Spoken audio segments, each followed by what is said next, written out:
పడాల్సిన పరిస్థితి వచ్చింది.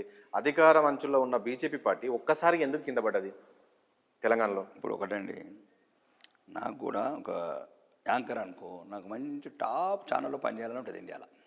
నీకు అనుకో, నాకు అనుకో, నేను యాంకర్ అనుకోకుండా ఫస్ట్ ర్యాంక్ ఉన్న ఏదో ఇండియా టీవీ, అవి రకరకాల ఇండియా టీవీ ఛానల్స్ ఉన్నాయి కదా, స్టార్ న్యూస్లో చేయాలని ఉంటుంది. అనుకోకుండా నాకు ఛానల్ 3లో వస్తుంది. ఇప్పుడు చూసుకొని మళ్ళీ దాంట్లో ప్రయత్నం చేయాలి. అది ఎందుకు ఎందుకు వచ్చింది? దాని కారణాలు ఉంటాయి. ఇప్పుడు దాని కారణాల మీద పెద్దలు సీనియర్లు, నేను కొత్తగా వచ్చాను పడలేదు కాబట్టి వాళ్ళు స్టడీ చేస్తున్నారు. అది ఏదైతే తప్పులు జరిగాయో ఆ తప్పులు నేను కరెక్షన్ చేసుకొని మళ్ళీ తెలంగాణలో వచ్చే ప్రభుత్వం మాత్రం మాది. నేను ఘంటాపథంగా చెప్పగలను. ఎందుకంటే ఒకవైపు ప్రధాని, మరోవైపు అమిత్ షా, ఒకవైపు యోగి, ఎంతమంది వచ్చి ఇక్కడ ప్రచారం చేశారు, రోడ్ షో, ప్రధాని సహా రోడ్ షోలు చేశారు, అయినా పార్టీ గెలవలేదు. అంటే ఇక్కడ నేనేమంటానంటే, సరే మీరు చెప్తారు మీరు కొత్తగా మరి ఎందుకు ఓట్లు పెరిగాయి కదా, ఓట్లు పెరిగాయి కదా, ఎన్ని పెరిగినా అధికారానికి వస్తున్నారు కదా. మనం ఏమనుకున్నాం, ఆ రోజు బండి సంజయ్ అధ్యక్షుడుగా ఉన్నప్పుడు అగ్రెసివ్గా వెళ్ళాడు. ఆ స్థాయిలో కూడా పార్టీ ఉండే, ప్రజలు కూడా మీ వైపు ఉండరు. ఈ రోజు కేసీఆర్ను కొట్టే ఏది ఉంది అంటే బీజేపీ అనుకున్నాము. సో ఆ స్థాయి నుంచి ఈ స్థాయికి పడిందంటే అక్కడ ఎవరిది ఫెయిల్యూరు? మీ అధ్యక్షుడు కిషన్ రెడ్డిదా? చిన్న ఒక ఉదాహరణ ఏంటంటే, ఒక రైతు మీరు ఎట్లా గెలిచారు? నేనేమంటా, మీరు 6 నెలలు, మీరు అన్నారు 4 నెలల నుంచి గెలిచారు. రైతు తన పండు ఒక మొక్కజొన్న అనుకోండి, ఆ మొక్కజొన్న ఏపుగా పెరుగుతుంది. మొత్తం పెరిగేటప్పుడు కోత వచ్చే టైంలో ఎన్నో కలలు కంటాడు రైతు. నాకు రాగానే ఇంత దిగుబడి వస్తుంది, ఇంత మార్కెట్కి వెళ్తే ఇంత డబ్బులు వస్తాయి. అనుకోకుండా అడవి పందులు వస్తాయి, అనుకోకుండా అకాల వర్షాలు వస్తాయి, వడగళ్ళ వానలు వస్తాయి, ఆ పంట చెడిపోతుంది. కాబట్టి ప్రతిపక్షాలన్నీ మా మీద తప్పుడు ప్రచారం చేసాయి. అంటే మా లేదు నింద ఆరోపణలు చేసుకుంటా, మాతో ఇంకా రకరకాల పార్టీ మీద విమర్శించకుండా చేశారు. కాబట్టి ప్రజలు కొద్దిగా అయోమయంలోనే. ఇక్కడ నేను ఏమంటున్నా, మొన్నటి వరకు ప్రజలు మీ దగ్గరే ఉన్నారు. నేను దాదాపు ఒక 16 ఏళ్ళ నుంచి పొలిటికల్ బీట్స్ చూస్తుంటాను. మొన్నటి వరకు మీ దగ్గరే ఉన్నారు ప్రజలు, గుర్తుపెట్టుకొని. ప్రధానంగా అక్కడ బీజేపీ నుంచి కాంగ్రెస్ వైపు రావడానికి 2 కారణాలు కావా? ఒకటి, కవితను అరెస్ట్ చేయకపోవడం. సెకండ్, బండి సంజయ్ని మారడం కాదా? సో ప్రజలు మీ వైపు ఉన్నప్పుడు, సో మీరు చేయకపోవడంతో వీళ్ళిద్దరు ఒకటని చెప్పి ఈరోజు కాంగ్రెస్ వైపు వెళ్ళలేదా ప్రజలు? కాదు కాదు. ఎందుకంటే కవిత గారు అరెస్ట్ అనేది అది పార్టీకి సంబంధం లేదండి. రెండోది, హుజరాబాద్ ఎలక్షన్ ఉన్నప్పుడు మరి కవిత గారు లేరా? అప్పటికి ఆ కేసే లేదు కదా. రెండోది, భారతీయ జనతా పార్టీ చట్టం అందరికి సమానమండి. మీరు గమనించాల్సింది ఏంటంటే, ఆ మీడియా మిత్రులు దాంట్లో ఒక ట్విస్ట్ మర్చిపోతున్నారు. ఆ కేసులో, కవిత కేసులో, అదైతే లిక్కర్ స్కామ్ ఉందో దాంట్లో ఎవరైతే మా మిత్రపక్షం ఆంధ్రప్రదేశ్లో వైఎస్ఆర్ కాంగ్రెస్ పార్టీ ఉందో, జగన్మోహన్ రెడ్డి గారు, శరత్ చంద్రారెడ్డిని అరెస్ట్ చేశారు. మాగుంట శ్రీనివాసులు రెడ్డి కొడుకు, నిజం ఇన్న తర్వాత మాగుంట శ్రీనివాసులు రెడ్డి కొడుకును కూడా అరెస్ట్ చేశారు. అంటే అది మా సొంత ఒక మిత్రపక్షమైన పార్లమెంట్ సభ్యుడు కొడుకును అరెస్ట్ చేశాము. విజయసాయి రెడ్డి అల్లుని శరత్చంద్ర రెడ్డి అరెస్ట్ చేశాం. కేసీఆర్ కూతురు అరెస్ట్ చేయలేదు. నో, స్ట్రాంగ్ మీరు మళ్ళదే అంటున్నాను. మాకు మిత్రం శత్రులు లేదు, అక్కడ సుప్రీంకోర్టు గైడ్ లైన్స్ ఉన్నాయి.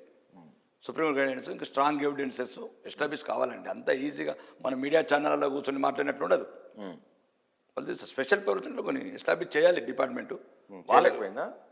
చేయలేకపోయింది, అయితే ప్రయత్నం చేస్తున్నారు. లేకపోవచ్చు, చెప్పలేము.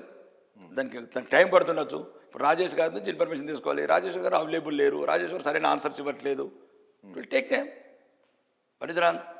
ఎప్పుడైతే రాజేష్ గారు దొరుకుతారో రాజేష్ గారు ఇచ్చే ఇన్ఫర్మేషన్. ఈ రోజు బీజేపీలో ఉన్న హేమీలు ఓడిపోయారు. ఈటల రాజేంద్ర, ఒక బండి సంజయ్, అరవింద్, మరొకరు మన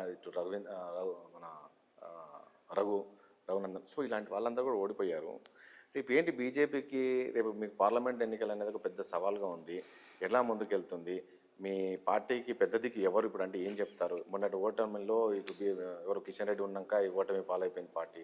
నెక్స్ట్ ఎట్లా ఉండబోతుంది బీజేపీ? ఒకటి, మీరు చెప్పిన దాంట్లో ఒక చిన్న కరెక్షన్. 2018 డిసెంబర్ 9 నాడు అనుకుంటా, కల్వకుంట్ల చంద్రశేఖరరావు అనే మాజీ ముఖ్యమంత్రి ప్రమాణ స్వీకారం చేసి తెలంగాణ అసెంబ్లీలో విర్రవీగాడు. నేను దుక్కలాగున్నాను, కేటీఆర్కి ఎందుకు ఇస్తాను, 20 ఏళ్ళు మేమే ఉంటాము అన్నాడు. ఏదో చెప్పాడు, కాళేశ్వరం, మహేశ్వరం, కాకతీయ, కాకరకాయ అన్నీ చెప్పాడు. చెప్పిన దొర కూడా అహంకారి, కామారెడ్డి ఓడిపోయాడు. ప్రజాస్వామ్యం అండి. బీజేపీ ఓడిపోతుంది, బీఆర్ఎస్ ఓడిపోతుంది, భీష్ముడు ఓడిపోతాడు. దాన్ని సమన్వయం చేసుకొని సమస్యలను పరిష్కరించి ముందుకెళ్తాము. కంపల్సరీ పార్లమెంటు ఎలక్షన్ల లోపల మీరు చూడండి, బ్రహ్మాండమైన మెజార్టీతో వీలైనన్ని ఎక్కువ సీట్లు గెలుచుకుంటాం. వీలైనన్ని ఎక్కువ సీట్లు, డబుల్ 2 అంకెలకైతే వెళ్తాం. అధ్యక్షులు ఉంటారా? ఈ మధ్యలో ఒక చర్చ జరుగుతుంది, అధ్యక్షులు మార్చే అవకాశం ఉంది, బండి సంజయ్ మళ్ళీ రాబోతున్నారు అంటున్నారు. ఒకటండి, ఉండాలంటారు. మీరు దయచేసి రాజేష్ గారు బీజేపీ గురించి బాగా ఎక్కువ తెలుసుకోవాలి, మళ్ళీ స్టడీ చేయండి. భారతదేశాన్ని వెళ్తున్న పార్టీ మాది, బాంబులు బ్లాస్టింగ్లు లేకుండా చేసిన పార్టీ మాది. దేశాన్ని ఒక సురక్షితంగా, అంటే చుట్టుపక్కల దేశాలని గజగజ గజ వణుకుతున్నాయి ఈరోజు నరేంద్ర మోడీ గారి నాయకత్వం పట్ల. ఎక్కడ ఎందుకు తెలంగాణ ప్రజలు విశ్వసించలేకపోతున్నారు బీజేపీ? అందరి విశ్వాసాలు ముందు కూడా 2 రాష్ట్రాలు, 4 రాష్ట్రాలు, 6 రాష్ట్రాలు, 18 రాష్ట్రాలని, దాంట్లో ఇంకో రాష్ట్రం చేరుతుంది మళ్ళీ ఎలక్షన్లో. నిరాశ చెందకూడదండి. ఈరోజు ఓటమి వచ్చే గెలుపుకున్నాంది. నేను అది పరిపూర్ణంగా నమ్ముతాను. నాకు ప్రగాఢమైన విశ్వాసం ఉంది. తెలంగాణలో వచ్చే పార్టీ, అధికారంలోకి వచ్చే పార్టీ మాత్రం 100% బీజేపీ. సరే, మీ విషయానికి వస్తాము.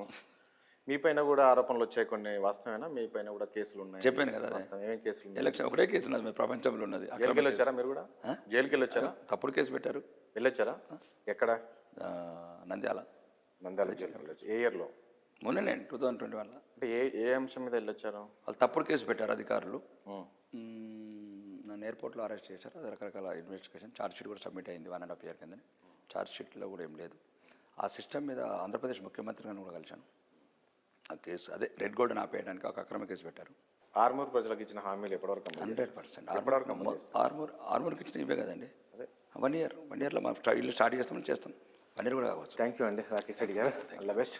చూసాం కదా రాకేష్ రెడ్డి గారు చెప్పింది. ఏదైతే ఆర్మూర్ ప్రజలకు ఇచ్చిన హామీ ఏదైతే ఉందో